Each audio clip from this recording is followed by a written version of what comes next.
Miidiyaa kana hundeessuuf wanti nu kakaase tokkoffaa Oromiyaa keessatti namoota afaan Oromoo dhaga'an biratti jechuudha. Miidiyaaleen akka guutuu addunyaatti haa baay'atan malee Oromiyaa keessatti miidiyaan gara uummata Oromoo ga'u hin jiru. Wanti guddaan nuti akka miidiyaa hundeessinuuf nu kakaase keessaa inni tokko miidiyaan hanqina miidiyaa biyyattii keessa jirudha jechuudha. Lammata immoo miidiyaan dargaggoota daa'imman irratti xiyyeeffate dhaloota borii ijaarus waan hin jirreef dhaloota dhufu ijaaruudhaaf qubee TV dhaloota egereef jennee hundeessine. Egaan yeroo miidiyaa tokko hundeessanii keessumaa hojii ittiin sochoosuudhaaf mateeriyaalii adda addaa yookaanis immoo meeshaalee adda addaa argachuudhaaf TV'n kun akka inni hundeeffame gara fuula duraatti tarkaanfatuuf maddi galii keessanii maali? Egaan dhugaadha yaadni ati kaastee keessattiyyuu uummata Oromoo biratti miidiyaan dhufee baduunii fi gama daldalaatiinis daldalli jabaan tokko kan uummata Oromoo maqaa dhahatu dhufee baduun amma ammarra baratamaati kan inni dhufe. Nutis dhimma kana qubatuma qabnuutu kan nuti gara miidiyaa hundeessuutiin uummata Oromoof immoo miidiyaa dabalataa tokko taanannee kan nuti dhufne. Madda galiitti akka madda galiitti kan nuti yaadnee dhufne. Gama promoshiniitiin yookaan beeksisoota garaagaraa hojjennaa dhaabbilee garaagaraa miti mootummaa fi kan mootummaa ta'an waliin dhimmoota garaagaraa irratti dhimmoota beeksisaa sagantaalee garaagaraa yeroo dheeraaf akka isaan ispoonsara godhanii nu waliin hojjetan dargaggoo irratti dhaabbatni hojjechuu barbaadan hedduu jiru.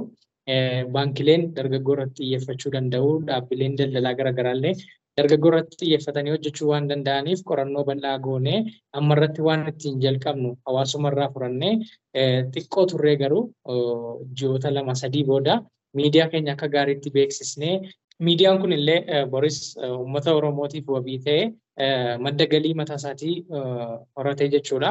Itti fufiinsaan akka miidiyaaleen kaleessa dhufanii badan akka dhaabbileen daldalaa garaagaraa maqaa Oromootiin uummanni abdii irraa horatu dhufanii badan osoo hin taane nuyi dhufnee itti fufiinsaan akka hojjechuu dandeenyutti tooftaawwan garaagaraa kallattii tokko yoo nu ta'uu baate kallattii biraadhaan tooftaawwan 4-5 qabanneetu kan nuti dhufne. Kanaaf miidiyaan kun akka itti fufuuf akka madda galii tokkotti beeksisawwan garaagaraa hojjechuudhaan dhaabbilee garaagaraa waliin waliigaltee yeroo dheeraa mallatteessuudhaan dhaabbilee mootummaa fi miti mootummaa jechuudha. Akkasumas namoota paartinaal ta'anii akka dhuunfaatti waliin hojjechuu barbaadan illee isaan waliinis hojjechuudhaaf xalaalee garaagaraa waajjiraalee garaagaraatiin geenyeetu kan nuti jirru. Kanaaf tooftaawwan hedduu qabannee dhufnee akka hin bannetti akka hin cabnetti dhufne jechuudha. Televiziyoonni kun yookaanis immoo miidiyaan kun maanni qabiyyeen irratti fuulleeffatee gara fuula duraatti qabiyyee akkam irratti fuulleeffatee hojjechuuf akeeka qaba? Egaan yeroo hedduu uummata Oromoo irratti xiyyeeffannee waan hojjennuuf ilaalchi hawaasicha keessa jiru maal fakkaata kan jedhullee qoranneetu irratti hojjenna jechuudha. Ilaalchi hawaasicha keessa jiru miidiyaan hundumtuu siyaasa irratti hojjeta. Miidiyaan hundumtuu yookaan hin qeeqaa yookaan qeeqamaatu itti fufa yaada jedhutu uummata bira jira. Nuti immoo amma ilaalcha fooyya'aa ta'edha kan nuti qabannee dhufne. Ilaalchi fooyya'aan kun immoo dargaggoon keenya barnoota irratti jabaatee hin jiru. Barnoota irratti kakaasuu qabna. Uummatni keenya miidiyaa bashannanaan qabu bashannansiisuu qabna. Uummatni keenya miidiyaa akka garaasaatti odeeffannoo irraa argatu hin qabu waan ta'eef odeeffannoo hawaasa keenya biraan yeroo yerootti biraan ga'uu qabna jennee miidiyaa barnootaa bashannanaa fi odeeffannoo qabatamaatti biraan ga'uu danda'u hundeessineetu jirra jechuudha. Kanaaf miidiyaan keenya kan inni irratti xiyyeeffatu barnootaa fi bashannansiisuu akkasumas odeeffannoo wayitawaa isaan biraan ga'udha jechuudha. Kanaaf yeroo nuti bashannanaaf barnootaa fi odeeffannoo irratti xiyyeeffanna jennu namoonni siyaasa kana odeeffannoo misaallee tarii miidiyaa kanarraa hin argannu gama siyaasaatiin wantoota deemaa jiran taateewwan ta'aa jiran tariiti miidiyaan kun nu biraan hin ga'u jedhanii yaaduu danda'u. Odeeffannoo keenya keessatti siyaasatu jira jechuudha. Odeeffannoo keenya keessatti jijjiirama qilleensaatu jira jechuudha. Odeeffannoo keenya keessatti ispoortiitu jira jechuudha. Odeeffannoo keenya keessatti daldalatu jira jechuudha. Kanaaf odeeffannoo keenya keessatti wantoota biyyattii keessatti ta'anii fi biyyattii irratti ta'an biraan geenya jechuudha tuju. Akka dhaaba dhuunfaatti moo yookaan PLC wayii hundeeffatta moo koorporeeshiniidha moo akkamittiin hundaa'e eenyu fa'aa taatanii hundeessitan? Egaan miidiyaan kun jalqabbiin isaa kan inni jalqabame tureera akka hundaa'uuf yaadni isaa kan yaadame tureera. Egaan yeroo yerootti update of gochaa of ijaaraa kan nama tokkoon dadhabne lamatti guddisaa, lamaan kan dadhabne sadiitti guddisaati kan nuti dhufnee asiin geenye. Yeroo eebbatti dhiyaannu immoo koree eebbaaf ijaarree kallattiiwwan madda galii ittiin argachuu dandeenyu, akkamittiin eebbisuu akka qabnu, kana kanarratti koree godinaalee Oromiyaa hundarraa ba'an ijoollee dargaggoota jechuudha. Dargaggoota qeerroof qarree kana godinaalee Oromiyaa hundarraa ba'an walitti qabnee waliin mari'annee miidiyaa akkasii hundeessuuf deemna.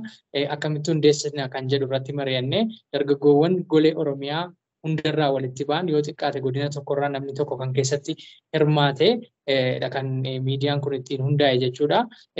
Gama ayyamaatti gaafa deemnu ayyamaan PLCdhaan kan inni jiru.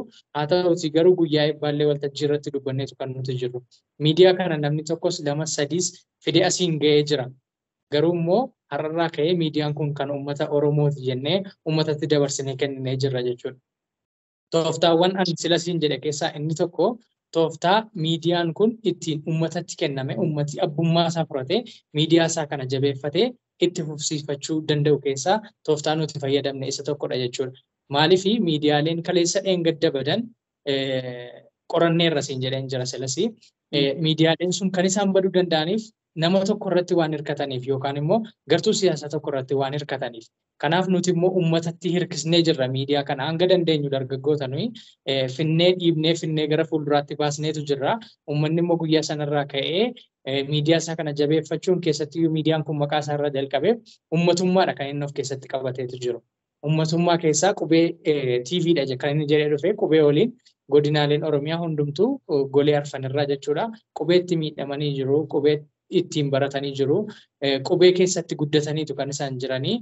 Kanaaf hundumtuu abbummaa isaa fudhatee akka inni miidiyaa kana kan kooti jedhee itti fufuuf guyyaa sana dabarsinee kennineerra. Asiin ga'uuf garuu dargaggoota tokko lama siin jechuu hin danda'u godinaalee Oromiyaa hundarraa irratti hirmaataniiru jechuudha banamuusaa irratti. Tole egaa miidiyaan kun gara fuula duraatti hojii isaa innaa jalqabu maal irratti darba? Firiikwensiin irratti darbu maal irratti darba? Egaan namoonni hedduun erga nuyi miidiyaa kana bannee yookaan immoo miidiyaalee irratti beeksisneeti wantoonni isaan nu gaafachaa jiran keessaa inni tokko saatalaayitii irraa eessa irratti argamtuudha. Guyyaa eebba keenyaa beeksisnee turre Itiyoosaat irratti argamna.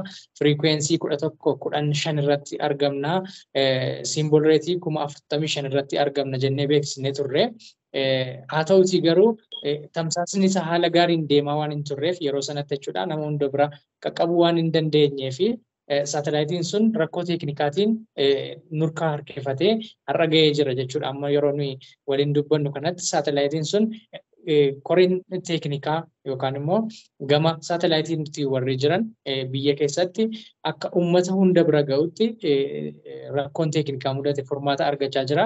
Kanaaf rakkoon teeknikaa argame kun yoo ilaaltetti ta'e miidiyaa hawaasaa keenya feesbuukii irrattis miidiyaalee hawaasaa kan biraa irrattis maxxansineetu kan nuti turre guyyoota fuuldura keenya kana jiran keessatti furmaata ni argata. Saatalaayitii Itiyoosaatiidhaan kan nuti uummata keenya bira geenyu jechuudha guyyoota gabaabaa keessatti. Egaan akkuma silas jalqaba irratti sii kaase miidiyaan kun xiyyeeffannoon isaa guddaan nama ilaalcha dhaloota qubee qabudha. Dhaloota qubee gaafa jennu dhalootni qubee umurii qofatu hin taane ilaalcha namoota ilaalcha dhaloota qubee qabu irratti xiyyeeffanna waan ta'eef dhaloonni qubee eessa jira kan jedhu qorannee jirra jechuudha dursine. Kanaaf namoonni TikTok irra jiran qubee TV akkamittiin argachuu danda'u. Kanaaf TikTokiidhaan uummata keenya bira ni geenya. Namni televezyiinii manarraa hin qabne kan immoo bilbila harkarraa qabu TikTokiidhaan nu hordofuu danda'a.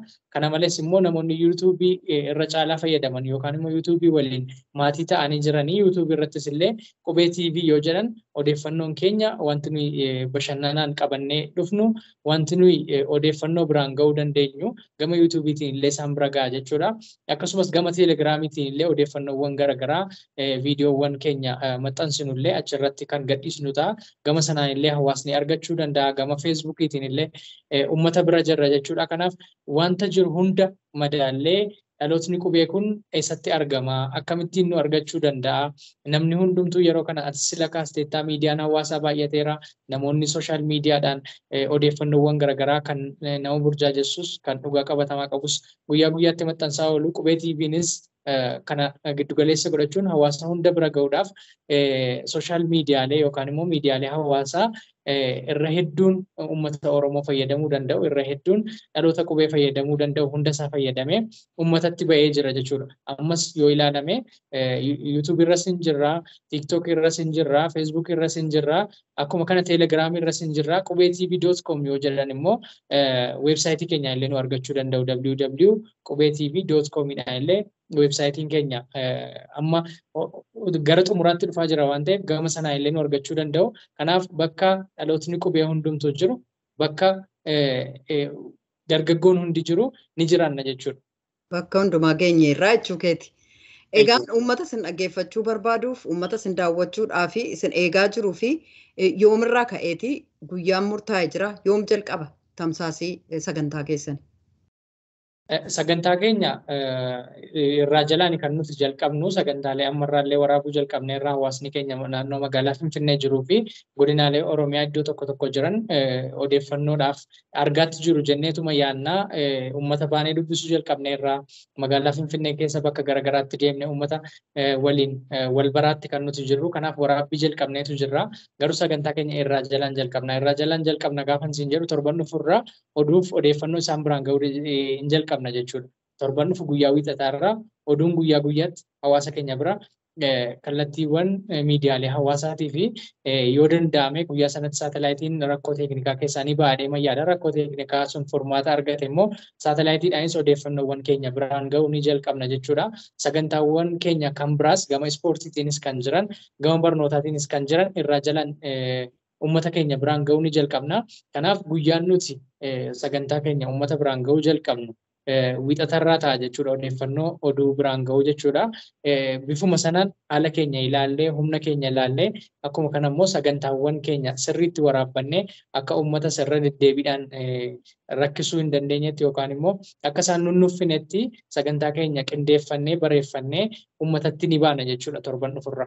Gaazexeessaa Mubaarak Bashir ibsa bal'aanuu kenniteef maqaa hordoftoota keenyaaf, maqaa dhaggeeffattoota keenyaan hedduu galatoomi.